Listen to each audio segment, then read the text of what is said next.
right, we are back. Full Saints podcast, episode 4. I'm here with Devin Manns and Father Bill from Malvern Prep. Thank you so much for coming in, Father. Yeah, awesome.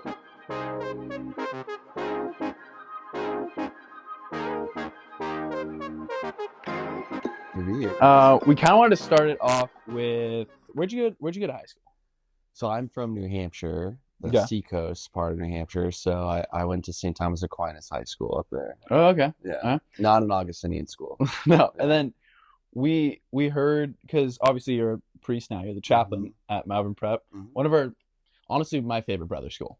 When we went out there, because nice campus, like insane Facilities, everything. Because we went out April, May-ish. and we did SAVI. You guys hosted. Yeah. Now SAVI's here. Yep. We're hoping to kind of talk about, like, as a kid, Brother Mauricio told us that you liked to dress up as a priest for Halloween. Oh my gosh. Where did the inspo? Nothing is sacred. That's what happens when you have you go through formation. You got people get a lot of ammo on you, so a lot of dirty stories. Were you manifesting? Yes, yeah, pretty much. So when I was little, when I was in 8th grade, I actually back up even before that. I was 8 years old, 2nd grade. I told my dad in church one day, I was like, "Dad, I'm gonna be that guy one day." And I point to this priest, and my dad looked at me and he was like, "No, please." Like, Dad wanted some grandkids. yeah, he's like, "Come on." He's like, "Really?" And so then he goes, "Why?" He asked me, this little 2nd grader, and I was like, I gave him 2 reasons. I said, "Dad, I want to be like him because, one, like, the drip was sweet." I didn't say that as like a 8-year-old. That word wasn't around then, but I was like, their vestments are so cool, which is a very like 8-year-old thing to say. Yeah. And then the second reason I gave him, I don't remember this, he remembers it, my dad. I said, "Dad, I want to be like him because he inspires people." Oh yeah. So then 3rd grade career day comes.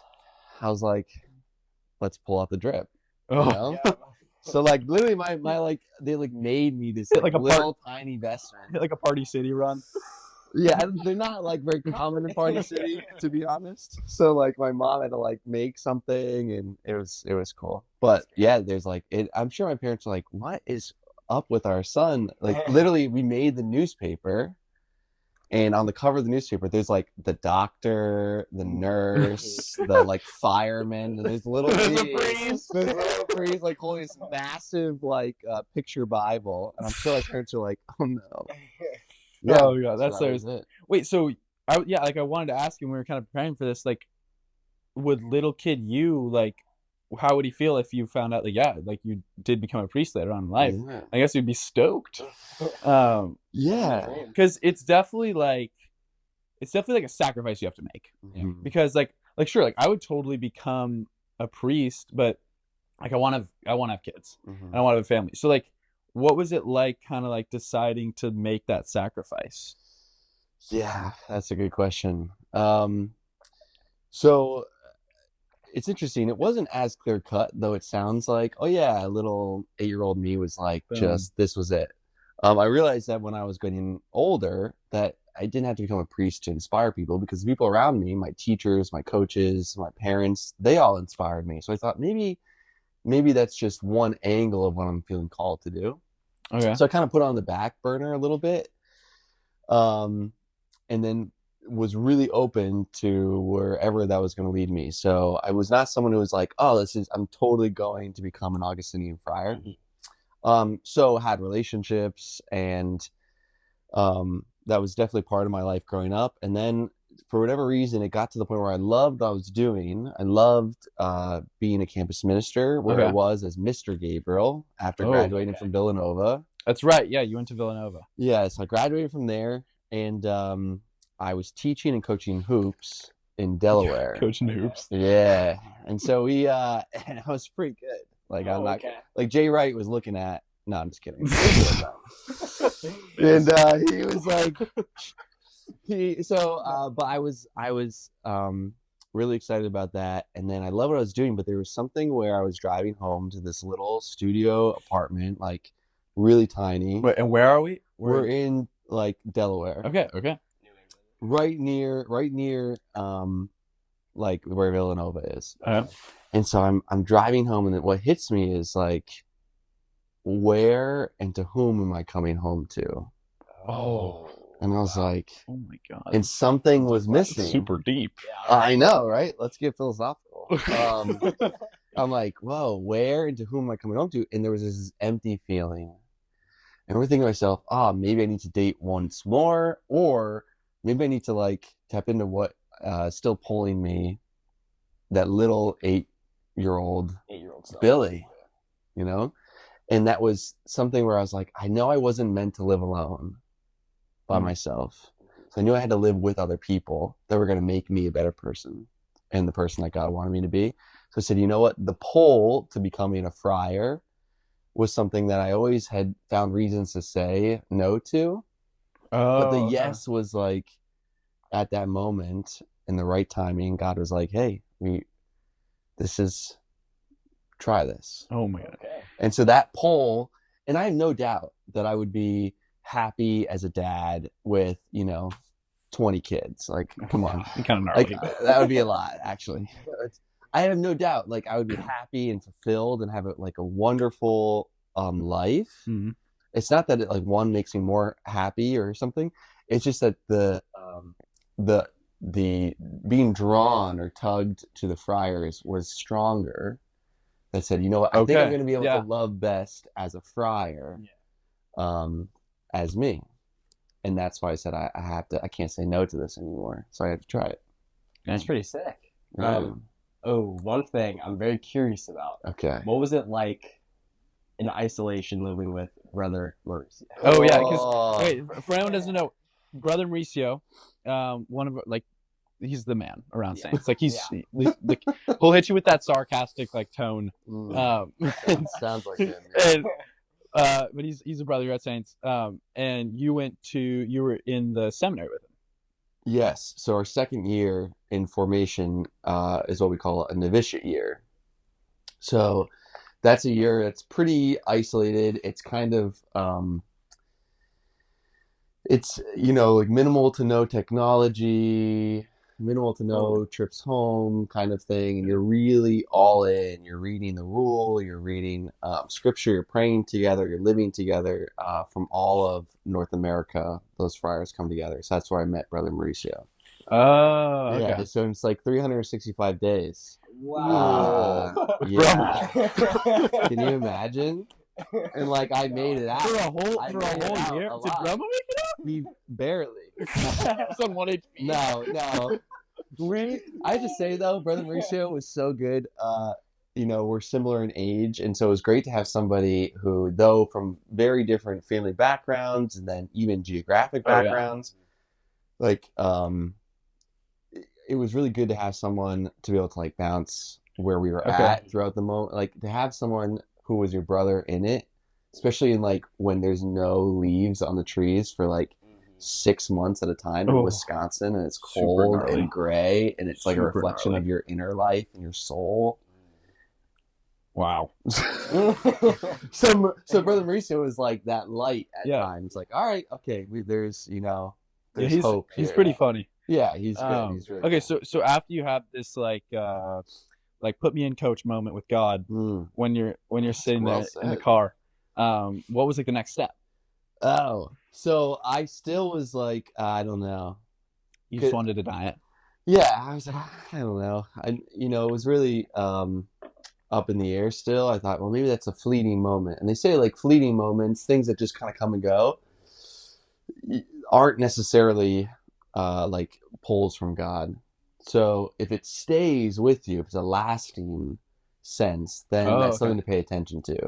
All right. Because there are moments where like people say like, I need to, I can't stay on this team. Like, it's like this workout was too hard. And then the next day you're like, all right, I was in the heat of it. You got to like level set and then you go. And so we got to pay attention to that. So I was like, maybe this is just like a fleeting moment. Like maybe it was just a car moment. And I was like, but it didn't go away. And I was like, no. Yeah, I feel like deep down, like I wouldn't want it. Like, or like you know what I mean? Like I feel like deep down, like I'd be like like I want to have kids. You wanted to have your 20. So you know what's interesting is my 20. Gosh, those poor kids. Poor wife. So deep down there was a lot. It's when you say yes to anything, you say no to other things. True. So like you say yes to one sport in that season, like you're gonna say no to others. Yeah. You know, like you might be just like really good at all of them, but like you can't you know, there's always a sacrifice. Yeah. Yeah. And that's something that's part of it. And I think that's something that you had to ask. The deeper question I'd ask was like, where am I going to love best as Bill in the world? And that's where God wants me. So God does not care if I'm Augustinian. Yeah. Doesn't care if I'm, coaching with Jay Wright. Yeah. Doesn't care if I am a doctor, a dad. God does not care. Dang. But what God cares about is that you are Devin. That's what God cares about. Because God calls you by name. We say, and it's in Prophet Isaiah says, I have called you by name. And therefore, insofar as whatever you do is allowing you to become more fully Bill, like that's what you're called to do with your life. And you're doing that when you're loving best as that person. If you're in situations and environments or people or relationships that are not allowing you to become more fully who you're called to be, wow, get out. Wow. I've never even thought because like at some point you just got to make that like realization, like, is this where I'm supposed to be? And that can be scary. Yeah. And every sort of discernment piece is a hunch. Like, I don't know what's on the other side.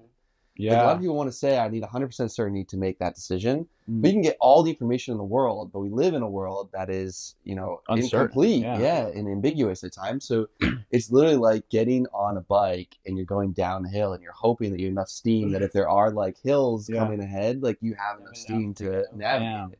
And if not, then I got to pull off to the side and walk it up and then maybe find a different bike to ride or a different path. Wow.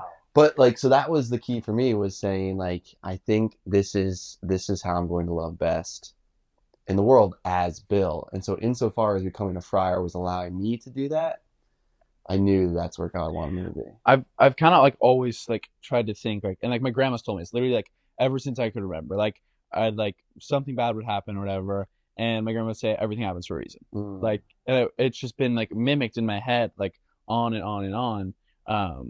That like everything happens for a reason. And like my grandma's just always like told me that. And so like now whenever there's like challenges or anything, I just think like, all right, God's got me in this path. Like, this is like where I'm supposed to be. But it sounds like you kind of had a realization and you were like, this is not where I'm supposed to be. Yeah. And it wasn't so much that I was on the wrong path, but like I'm being asked to change course or redirect. Wow. And that's 7 years of formation, and then by the grace of God I professed solemn vows, and then and that was in 2020. Okay. And in 2021 ordained a priest, and then have been a priest for 3 years. So it's like, wow, that's great. And then in a way you did get those kids. Exactly. Exactly. So then when did you decide, okay, Augustinian is for me? Yeah, because you could have been Jesuit, you could have been Franciscan or anything. So when did you kind of decide, like, okay, Augustinian? Yeah, so I saw at Villanova a sense of friars who got together and who were real. They were much funnier than Brother Mauricio, so that helped too. It's not that hard. Yeah, I know, exactly. And they just like, they connected with people, and you could tell that they didn't live in some like alternative world, but they were really just down to earth, and you could tell that they wanted to help each other become those people that God wanted them to be. And I thought, all right, I knew I wasn't meant to live alone, and that was inviting me to say, I think this is the team that I want to be a part of. And the hope is that they expect me to also challenge and love them in a way that's going to allow me to help them become the persons that God are making them to be, just as they are for me. And that's really helpful. And I think that's what Augustine really understood, is that I can't do it alone. On my own, my willpower is trash. Like, I keep screwing up, but like I need other people to be like, hey, like, you're better than keep you in line. Like, you can do this. So what's like, so I mean, obviously you got ordained as a priest a couple of years ago. What's like your favorite part being a priest? I mean, obviously at an Augustinian school, what's like your favorite part about teaching the youth? Ooh, that's a really good question. There's so many cool moments. I do a lot of weddings. Do you really? A lot of weddings. So this calendar year alone for 2024, I've already had 28 weddings. Oh my God. It's like to the point where like I'm getting kind of tired of love. It's kind of I'm like, come on. And I try to like adapt it for every single couple. But after a while, I'm like, how much more can I say about love? But then I'm like, all right, that's the whole gospel. So I gotta get used to it. So that's a lot. But those are really fun moments. Baptisms are awesome. You get to be with people like in really cool moments and like really high moments, and also when people are on their deathbed and they're dying or they're struggling. And so I think being able to just be radically available, so that people know like, hey, I can help. You're gonna help me carry this. Is a really privileged position that it just becomes a gift. You kind of talked a little bit about like how like the Augustinians, you felt like there was like they like brought you up and they were like there to bring you up. I remember when we were out in Philly and you guys were talking about kind of how, because Malvern is like the exact same, like being an all boys school, pretty much similar brotherhood to Saints. Like that's one of the things we pride ourselves most on, that like bringing up your brothers when they're down. I remember you were like giving some like talk whatever about like Unitas, unity, and you guys put up a picture of one of the Malvern kids, I think sister passed or brother passed or something. I remember it's literally like ingrained in my head, all of the boys like surrounding him and just kind of bringing him up. That's a good memory. Literally his sister had passed away from cancer. He was a senior 2 years ago or so, and the boys were like, let's huddle up. Like, let's. So that was the boys. The boys came up with this. No teachers up. Or anything? No, like they were like, let's huddle up. And they asked to do it during Mass. So I had the homily. They were like, could we do this as part of like who we are? And it was all about like the disciples huddling after the crucifixion. So I was like, this actually works really well. So it was definitely a God moment, but like they all were like, we got to do this. And they put him right in the center and then prayed for him and for his family and carried him through that. And then almost every single one showed up at that funeral. Wow. So it was really, I always say like brotherhood is definitely seen in really like good moments. But I think you really see it in like the challenging moments. Yeah. And that's where like it really comes to light. Yeah, I've kind of came to realize like when you like come across a challenge, like the only way to look at it, because you can sit and you can sulk and like you can be sad. Right. And anyone can ever be sad. You know what I mean? And you just like at some point you just have to like go over that mountain and just realize like something good could come out of this. And once you have that mindset, like going into challenges is way easier. For sure. Like, sure, you lose the game, but think about how much stronger the team was like after that. You know what I mean? And so like that's just kind of how I've like been seeing it. And then you kind of also talked about like surrounding them, like you like to surround yourself by like good people. What do you feel that like? Was there ever a time when you kind of had to like leave like bad people or something, or like I don't know. I know a lot of people have had to like leave like friends that maybe weren't the best fit for them. And like I kind of like to pride myself that like if you surround yourself by good people, like you're setting yourself up for success. And not to care what like those other people think, because like hurt people and people love to ruin good things. And so like that's just kind of what I've thought, that like if you surround yourself with good people, you'll be set for success. Wow, that's really good. Did you learn that from Brother Mauricio? No, don't give him that credit. Nah, okay, maybe not. Definitely not. No, I would say it's similar to like who's going to allow you, because people think it's selfish, right? Like, okay, if I'm just taking care of myself, then like, then that's selfish of me, right? But you can't give what you don't have. Yeah, true. So to some degree, like you're called to help the neighbor without distinction, and you're called to be there and to accompany them and help them. But at the end of the day, like you cannot force them to do it. You can't control other people either. Like you can invite and challenge, But after a while, there comes a point where like tough love is also caritas. Yeah. Oh yeah. And sometimes you have to hold up the mirror and say, hey, like we're asking you to be better than this, and you have to make that choice. And I'm going to stay in it, and I'll be ready like when you're ready to make that choice. Mm-hmm. But you're not asked to like lose yourself in that process, because that's not healthy either. So I definitely think sometimes you have to ask yourself, like, is this relationship, is this friendship helping me do that? And that means, like, do I need to have a little tough love? I think that's when brotherhood shines most. Like, a lot of times I think we think it's, like, all, like, you know, pat on the back, like, here you go.